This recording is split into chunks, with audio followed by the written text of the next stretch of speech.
Good morning. Morning mga kasunset. Andito po tayo ngayon sa veranda ulit at nais po nating pagandahin ang ating linggo ngayon. Katatapos ko lamang nagsampay po. Ito mga sinampay ko. Buti na lang may may kuryente kaya we use the washing machine. By the way, dito na naman ulit tayo sa veranda and pakita ko lang sa inyo, no? Itong mga nagyaylohan na naman, dilaw-dilaw na sila, no?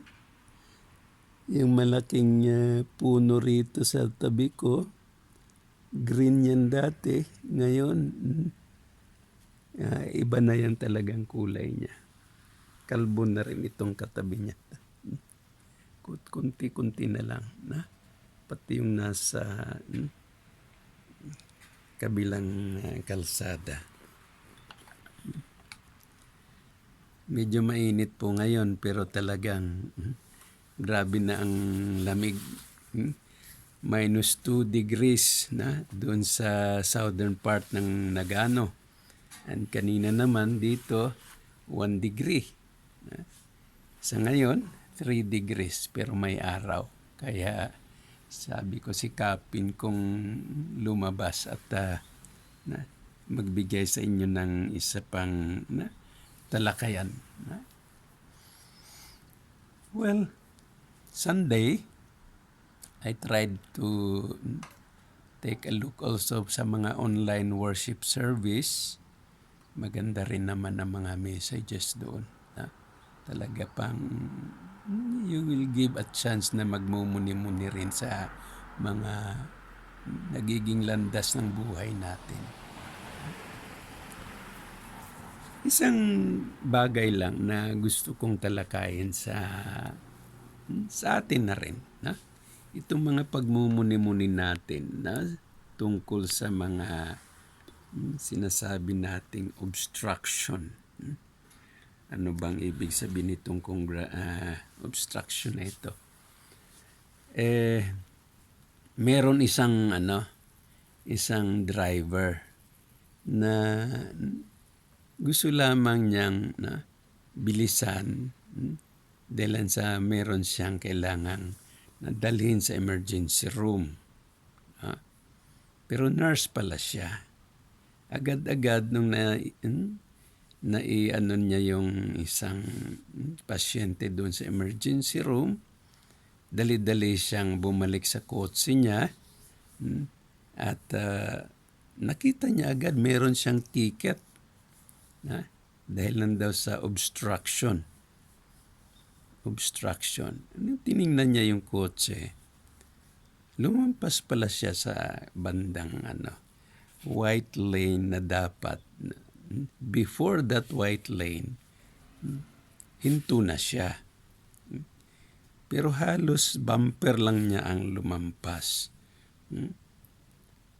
And she was given a ticket kaya di naman siya nagmamaktol.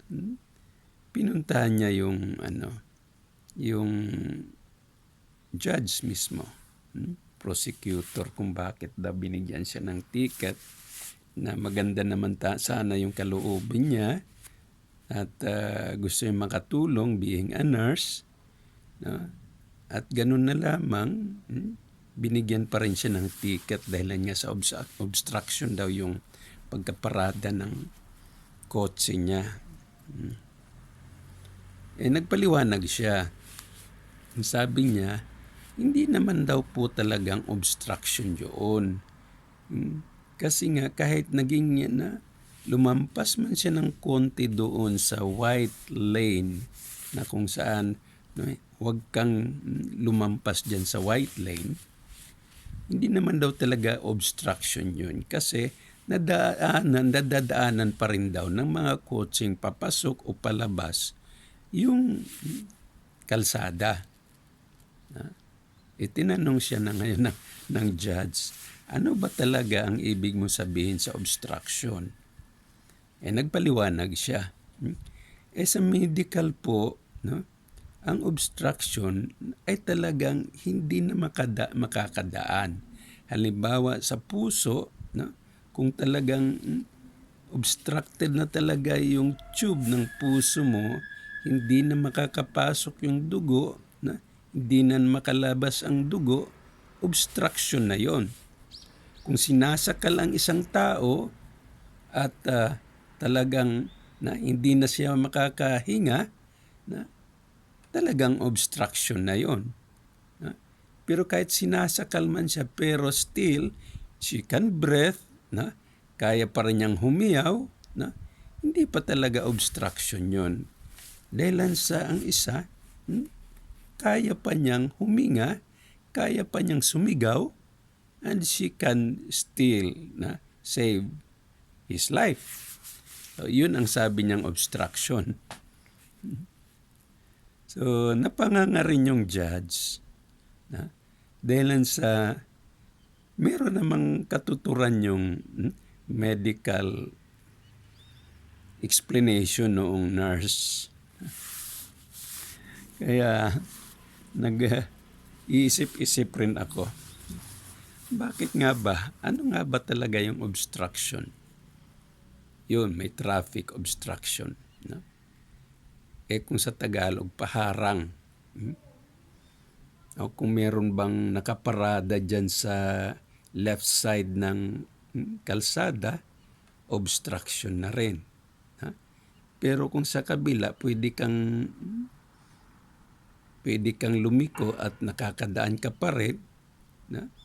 Ang problema, kung sa left side naman, sa kabilang kalsada naman, may nakaparada rin. Doblehan na nakaparada. Obstruction na talaga. Mahirap na talagang makakaraan doon. Kasi doble na yung kalsadang nakaparada doon.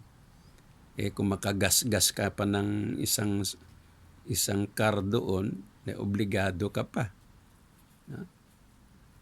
Yun ang mga harang-harang.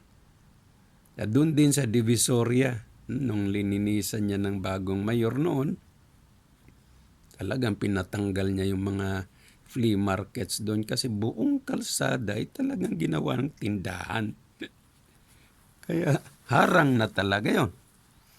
Nung pinatanggal ng mayor, marami nagrereklamo. Pero sa totoo lang, legal naman ang kalsada talagang yon. Para sa mga daanan ng mga sasakyan. Kaya nagiging illegal yung ginawa nilang pagharang doon sa mga daanan ng mga sasakyan. Ano pa ba naman ang mga kaso tungkol dyan sa obstruction? Meron bang obstruction of justice? Obstruction of justice? Siguro meron namang mga delaying tactics ang mga mga abogado na imbis na magkakaroon na talaga ng desisyon, kailangan pang apply ulit ng reconsideration yung kabilang panig. Kaya imbis na i-implement na yung desisyon ng lower court, iaakyat nila sa regional court. So, kahit na the same pa rin ang desisyon ng court, iaakyat pa rin nila sa Court of Appeals. At how many months, how many years bago mabigyan ng desisyon ng Court of Appeals yon.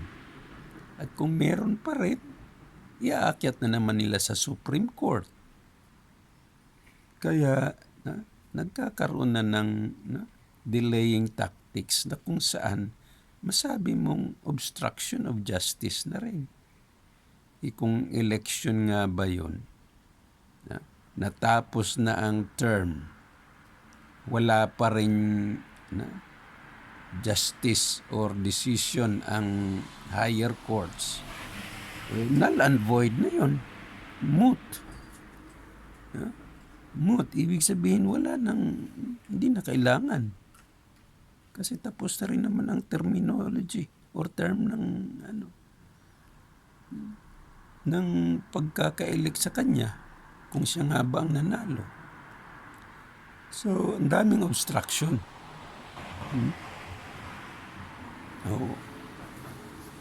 Nag-aaral ang isang tao, isang estudyante, tapos wala siyang pera. Kung namatay yung kapatid ba niya o parents ba niya, kailangan nila ng pera.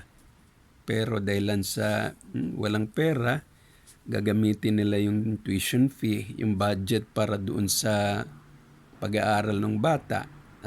Nahinto yung pag-aaral ng bata. Nagkaroon ng obstruction. Naharangan ang pag-aaral ng bata. Dahilan sa mga ganong klase. Well, maraming mga kaso dyan. Pero talking about basic things. 2 points determine a straight line. Dalawang tuldok lang. 1 and 2. I-connect mo yung dalawang point na yan. It will create one straight line. Harangan mo yan ng isang line. Di mo na alam ngayon where will you go. Kung didiretso ka ba or you will go up. Dahilan sa may harang na dyan. It's like an intersection. Instead na dire-diretso yung kalsada mo, merong crossing. Doon hindi mo na alam kung saan talaga ang papupuntahan mo. More particularly, kung talagang walang signs, wala kang gamit na gadget para sa map ng pupuntahan mo, incidentally, di mo alam kung right and left nga ba yung pupuntahan mo. Walang mga signs. Kaya, it will give you confusions. It will give you confusions. Kaya, dapat alamin natin kung saan talaga ang direksyon natin. Maraming bagay-bagay na ganyan eh. Papunta ka ng market, tapos may sumalubong sa'yo, kaibigan mo, nagkukumustahan, and then nalaman mo na yung kapatid pala niya paalis na doon, nasa airport na, papaalis na. Gusto mong mag-goodbye din bago ayun, nawala na yung focus mo. Bagay-bagay na gusto nating marating, pero dahilan sa mga kung saan nagiging harang sa buhay natin, kailangang bigyan natin ng pansin. Balikan natin yung nurse. Emergency yon. Kung kailangan niyang mag-park, at least hindi niya talaga hinarangan yung buong kalsada. Lumampas man yung bumper ng sasakyan niya, meron pa rin makakadaan doon sa kalsadang yon. But the point is, emergency yon. Here in Japan, may magpaparada dyan sa left side ng kalsada. Right hand drive dito. So dadaan ka sa left side ng kalsada. Kung may nakaharang doon na halimbawa mga delivery van tulad ng Lazada, Amazon, ganyan. Pag-park ng sasakyan dyan o hinto ng sasakyan dyan, mag-hazard ka. Makita ka ng traffic policeman or personnel, lalagyan ng marka yung bandang banda ng gulong mo. 15 seconds or 15 minutes lang ang pwede. Lalagyan niya ng time mark yon. Kung halimbawa 7 o'clock ka, pumarada ka sandali doon. Lalagyan nila ng 7 o'clock up to 7:15. So yung trabaho mo, 15 minutes lang. 5 minutes papunta, 5 minutes doon sa mga engagement mo, pagdi-deliver mo, kung tinanggap pipirmahan ba, kung medyo matagal-tagal ba yung dating sa pag-doorbell mo, you have 5 minutes. And another one to go back to your van, another 5 minutes. So ligtas ka doon. You can go. You can go. Kaya medyo hindi rin basta-basta. You are given a chance. And pagbaba mo, andun pa rin yung traffic enforcer. You can greet him, you can say thank you to him, and then you can go. Kung medyo meron ka pang another na i-deliver, umikot ka naman ulit dyan sa building na yan, you can park again. And lalagyan ka na naman nila ng 7:25 or 7:30 pagdating mo doon. And you have 15 minutes again to do your task. There is a system. There is a system. Kaya, depende sa judge kung makita rin niya na talagang emergency ba yon, trabaho ba yon, or overnight nagparking doon sa left side, overnight nagparking dito sa right side, yung dalawang sasakyan, halos hindi na madadaanan ng mga ibang bihikulo. Yun. Mga illegal parking na yung mga ginawa nyo. Dito sa Japan, hindi ka makabili-bili ng sasakyan kung wala kang garahe. Kailangan may garahe ka muna. Bakit? Saan mo ilalagay yung yung kotse mo?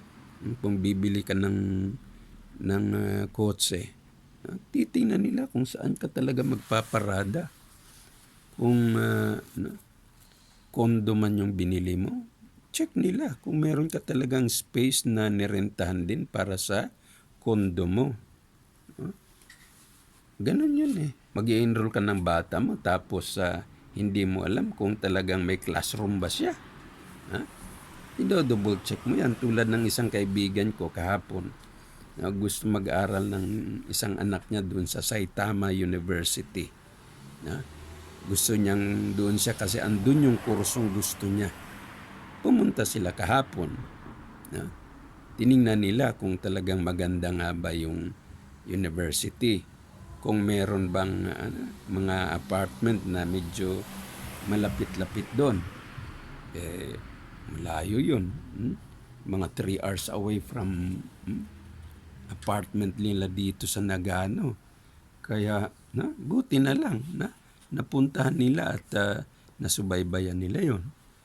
Kung talagang papasa yung anak nila sa entrance test at doon siya mag-aaral, at least alam nila kung talagang pwede yung anak nila doon sa papag-aralan nila. So it's like also, wag ka nang magpapa sa mga obstruction na yan.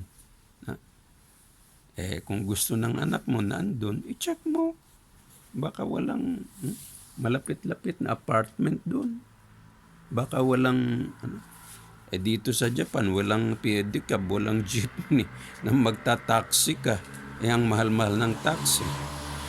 Magbibisikleta, pwede. Kung malapit lang magbibisikleta, okay. Kasi lahat ng mga estudyante dito mula grade 5, tinuturuan na kung paano magbisikleta. So, those are matters na titingnan natin sa mga eto nga mga harang sa buhay, no?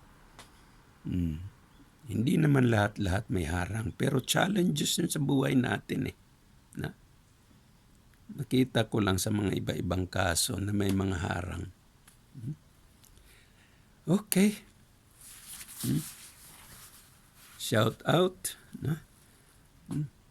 Mega love sa mga dumalo sa ating English first English presentation, no? Doon sa isang proposal na ginawa ko, and I hope sa second grouping natin we can try to make it. Now, the proposal is on November 23rd dahil sa holiday yun dito. Ano nga ba yun? Day of Commerce. Tingnan mo, pati commerce dito meron pang holiday. No? They really point on to mga special days dito. Siguro parang Labor Day sa Philippines yan. No? So we are setting our second English teachers meeting dito sa Japan, mga Filipino English teachers. We are trying to make a good a group where we can also consolidate our talents, our skills, our experiences. Malay mo baka may pupuntahan rin ito. And also shout out sa mga mga Philo-Japanese teenager na gusto na rin atang mag-asawa. Naghahanapan na ng gustong maligawan ata. Shout out sa inyo mga binata at dalaga. I hope you can make the best choice. Yung isang apo ko rin doon sa Bawang La Union. Nagkasunduan na ba kayo? Kailan ba ang kasalan? Magpalaki ka na ng kambing, iho. Para baka makauwi ako magkatikim din ako ng kinilaw. Shout out sa inyo, Billy, Berna, natalo man yung anak mo kahapon. Panalo pa rin yun. Hindi mananalo yung kalaban kung wala silang naging kalaro kahapon. So, once again, thank you sa lahat, yung mga kaibigan kong may karamdaman, si Nanay Natividad Hidalgo, si Billy, si Ernie, si Egay. I hope you're getting well. Maraming salamat po sa mga Bayuga family dyan sa Doha. Si Nanay Bayuga, Mamang Bayuga doon sa San Manuel. San Manuel ba yun? San Roque. Sa mga taga Binalonan, si Auntie Loling na pumanaw na may you rest in peace po. Again, thank you so much sa inyong lahat. At amin pong inaasahan na makapag-subscribe din kayo dito sa ating mga bago pang YouTube. Shout out Noel Black Knight, Benz TV, doon sa Bangkok. Thank you po. Maraming salamat sa ating lahat. Bye-bye.